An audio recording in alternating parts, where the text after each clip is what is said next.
జై శ్రీరామ్. శ్రీమాత్రే నమః. శ్రీ గురుభ్యో నమః. 2024 సంవత్సరం ఫిబ్రవరి మాసంలో ఫిబ్రవరి 16 నుంచి 29 వరకు పక్షఫలాలు ప్రసాదించే గ్రహదేవతల యొక్క గోచర గ్రహస్థితుల సంచారం. మేషరాశిలో గురువు సంచారము, కన్యారాశిలో మేషరాశిలో గురుదేవుని సంచారం, కన్యారాశిలో కేతుదేవుని సంచారం, మకర రాశిలో అంగారకుడు, శుక్రుడు, బుధుడు వీళ్ళ ముగ్గురు సంచారము. 20వ తారీఖు వరకు మకర రాశిలో ఉన్న బుధుడు 21వ తారీఖు నుంచి మకర రాశి నుంచి కుంభరాశిలోకి ప్రవేశము. కుంభరాశిలో రవి మరియు శనీశ్వరుని సంచారము. మీనరాశిలో రాహువు యొక్క సంచారము. ఈ గోచారంలో ఈ గ్రహ దేవతలు ఈ రాశుల్లో ఉండి సంచారాన్ని జరుపుతూ ఉన్నారు. ఈ సంచార దృష్ట్యా ద్వాదశ రాశుల వాళ్ళకి పక్షఫలాలు ఏ విధంగా ఉండబోతున్నాయి? ఈ పక్షఫలాలు ఈ వారం ఉన్న పక్షఫలాలకి ఒక చిన్న స్పెషల్ అంశం కూడా ఉంది. మొదట అది తెలుసుకొని తర్వాత పక్షఫలాన్ని చర్చిద్దాము.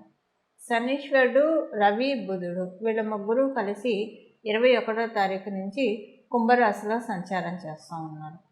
రవి బుధుడు కలిసి కుంభరాశిలో సంచారము అంటే ఎప్పుడైనా సరే బుధుడు రవికి ఒక రాశి అటు ఇటు కలుస్తూ ఉంటాడు, మళ్ళీ వెనక్కి వెళ్తూ ఉంటాడు. అది జరుగుతూ ఉంటుంది. ముందు వెనక గడిలో కావచ్చు, లేదా వాళ్ళిద్దరు కలిసి ఉండడం మనం చాలా జాతకాల్లో చూస్తుంటాం. కాకపోతే ఆ కలిసి ఉండడం అనేది కొన్ని రాశిలో ఉన్నప్పుడు స్పెషల్ ఎఫెక్ట్ ఉంటుంది. బుధాదిత్య యోగం ఇప్పుడు వర్తించదు కానండి, వేరే కొన్ని మంచి రాశుల్లో అవి పడ్డప్పుడు బుధాదిత్య యోగం వర్తిస్తుంది. ఇప్పుడు బుధాదిత్య యోగం లిటరల్గా అప్లికేబిలిటీ లేకపోయినా ఇక్కడ ఒక స్పెషల్ అంశం ఏంటంటే కాలపురుషుడు కుండలిలోంచి లాభస్థానమైన కుంభరాశిలో వీళ్ళిద్దరూ సంచారం చేస్తూ ఉన్నారు. లాభస్థానమైన కుంభరాశిలో లాభాధిపతితో కూడి సంచారం చేస్తున్నారు. అంటే ఆ రాష్ట్రాధిపతి అయిన శనీశ్వరుడితోటి కూడి వీళ్ళిద్దరి సంచారం జరుగుతూ ఉంది. శనీశ్వరుడు ఈ రాశిలో ఉండి సంచారం అనేది చాలా మంచి ఫలితాన్ని, అంటే వీళ్ళిద్దరితోటి కూడి సంచారము మంచి ఫలితాన్ని ప్రసాదిస్తుంది. రవి శని కలిపి ఉన్న సంచారం గురించి మనం ఆల్రెడీ ఒక వీడియో చేసాము, అది ఒకసారి ఛానల్లో ఉంది చూడండి. కానీ బుధుడు శని సంచారము కొన్ని మంచి ఫలితాలు ఇస్తుంది. అందులో కూడా లాభరాశిలో సంచారము ఏదైనా స్టోర్ చేసుకోవడానికి అవకాశం ఇస్తుంది. ఇప్పుడు కాలపురుషుడు కుండలిలోంచి కాబట్టి లాభస్థానం కాబట్టి ఫైనాన్షియల్గా మంచి స్టోర్ చేసుకోవడానికి, డబ్బులు నిల్వ చేసుకోవడానికి, సేవింగ్స్ మోడ్ స్విచ్ ఆన్ చేయడానికి అవకాశం ఉంది. ఏ రాశుల వాళ్ళకి ఇది ఏ రకంగా లబ్ధికరంగా ఉంది ఆ విషయాలు మనం చూద్దాము. ఇప్పుడు మేషరాశి వాళ్ళకైతే కాలపురుషుడు కుండలిలోంచి అది ప్రథమ రాశి కాబట్టి ఇక్కడ సేవింగ్స్ మోడ్ స్విచ్ ఆన్ అవుతుంది. బట్ అన్ని రాశుల వాళ్ళకి అది ఏ స్థానం అవుతుంది, ఏ విషయాల్లో బెనిఫిట్స్ ఎక్కువగా పెరుగుతాయి, ఈ విషయాలు మనం చూద్దాము. అలాగే శని బుధుల సంచార రీత్యా ఈ పక్షం అంతా కూడా కొంత అంటే విద్యార్థిని కొన్ని విషయాల్లో కొన్ని అనుకూలతలు ఉంటాయి. ఏ విషయాల్లో మనం చూసుకుంటే కనుక ప్రత్యేకించి ఈ ఫైనాన్షియల్ ఫీల్డ్స్లో ఉన్న వాళ్ళందరికీ కూడా ఈ పక్షంలో మీరు ఏ రకమైన ఫైనాన్షియల్ డీలింగ్స్ చేస్తూ ఉన్నా సరే కొంత బెనిఫిట్స్ ఇప్పుడు బుధుడు మరియు శని వీరిద్దరూ కలిసి సంచారం చేయడం వల్ల అవకాశం ఉంది. అలాగే ఈ బెనిఫిట్స్తో పాటు కొంత మీకు ఏదైనా కనుక మెచ్యూరిటీ ల్యాక్ అయ్యి, అంటే కొన్నిసార్లు ఏ సిచ్యువేషన్లో ఎలా రియాక్ట్ అవ్వాలో తెలియక చాలామంది ఇబ్బంది పడుతూ ఉంటారు. అలాంటి స్థితిలో కనుక మీరు ఉంటే దానిలోంచి శని బుధులు ఇద్దరు కలిసి బయటకు లాక్కొస్తారు. అంటే బాగా మెచ్యూరిటీ లెవెల్స్ని పెంచుతారు. సో ఎక్కడ ఎలాగ స్పాంటేనియస్గా రియాక్ట్ అవ్వాలి, ఇలాంటి మెచ్యూరిటీ చాలా బాగా ఇస్తారు శని బుధులు ఇద్దరు కలిసి. ఇది జనరల్గా ఓవరాల్గా అందరికీ అప్లికేబుల్ అయ్యే పాయింట్స్. ఇక విడివిడిగా మీ రాశి వాళ్ళకి ఎలా ఉంది ఈ పక్షంలో, ఎస్పెషల్లీ శని బుధులు కుంభరాశిలో సంచారము మీ రాశి వాళ్ళకి, అంటే మిగతా ప్లానెట్స్ కూడా మనం తీసుకున్నాము కన్సిడరేషన్లోకి, బట్ ఈ శని బుధుల సంచారము మీ రాశి వాళ్ళకి ఎలాంటి ఫలితాన్ని ఇస్తుంది ఆ విషయాలు మనం ఎప్పుడు తెలుసుకుందాం. మీనరాశి, ఆఖరిదైన మీనరాశి వాళ్ళకి ఈ పక్షంలో కొంత మీకు అంటే ఎక్కువగా హైపోథెటిక్గా ఉండకుండా పిచ్చి ఆలోచనలన్నిటికీ కూడా టాటా బాబాయ్ బై బై చెప్పేస్తారు. టాటా బాబాయ్ చెప్పేసేసి చాలా ప్రశాంతంగా ఉంటారు. ప్రెజెంట్లో ఉండడానికి లివ్ ఇన్ ద మూమెంట్ అంటారు కదా, దానికి మీరు ఎక్కువగా ప్రయత్నిస్తారు. ఎప్పుడైతే ప్రెజెంట్లో మీ ఫోకస్ ఎక్కువ అవుతూ ఉంటుందో బ్రెయిన్ చాలా షార్ప్గా చురుగ్గా పనిచేయడం ప్రారంభిస్తుంది.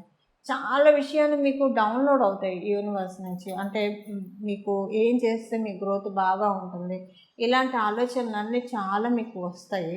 బట్ ఏదైనా ఎక్కువగా ఇప్పుడు ఈ ఈ పక్షంలో మటుకు దేని గురించి ఆలోచించరు. అన్నిటికీ అంటే ఆలోచన లేని స్థితిలో ఎప్పుడు మానవుడు ఉండదు. ఏదో ఒక ఆలోచన డెఫినెట్గా మనందరికీ ఉంటుంది.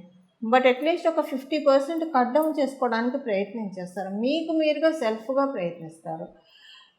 ఒకవేళ మీ జన్మజాతకం సపోర్టింగ్గా ఉంటే 50% కాదు 80% కట్ డౌన్ చేస్తారు. ఒక 20% అయితే అలానే ఉంటుంది. ఇంకా అసలు లేకుండా ఆలోచన లేని బుర్ర అయితే ఎవరికి ఉండదు కాబట్టి 20% ఉంటుంది. మీ జన్మజాతకం సపోర్టింగ్గా లేదే అనుకోండి, అప్పుడు 50% అయితే గోచారం ద్వారా సపోర్ట్ చేస్తారు. దీనివల్ల మీకు మెమరీ పవర్ పెరుగుతుంది, కాన్సన్ట్రేషన్ డెవలప్ అవుతుంది. మెమరీ పవర్ ఎప్పుడైతే పెరుగుతుందో, కాన్సన్ట్రేషన్ ఎప్పుడైతే డెవలప్ అవుతుందో, చేసే పనులన్నీ కూడా చాలా యాక్టివ్గా చేస్తారు. చాలా యాక్టివ్గా చేయడం వల్ల చాలా ఇది ఎస్పెషల్లీ ఇది విద్యార్థినులకి బాగా అందరికీ ఉపయోగపడుతుంది. విద్యార్థినులకి ఈ పక్షం చాలా అనుకూలంగా ఉంది. చదివిని గుర్తుపెట్టుకోవడానికి అందరూ కూడా టైం మేనేజ్మెంట్ చాలా సీరియస్గా తీసుకుంటారు ఈ పక్షంలో.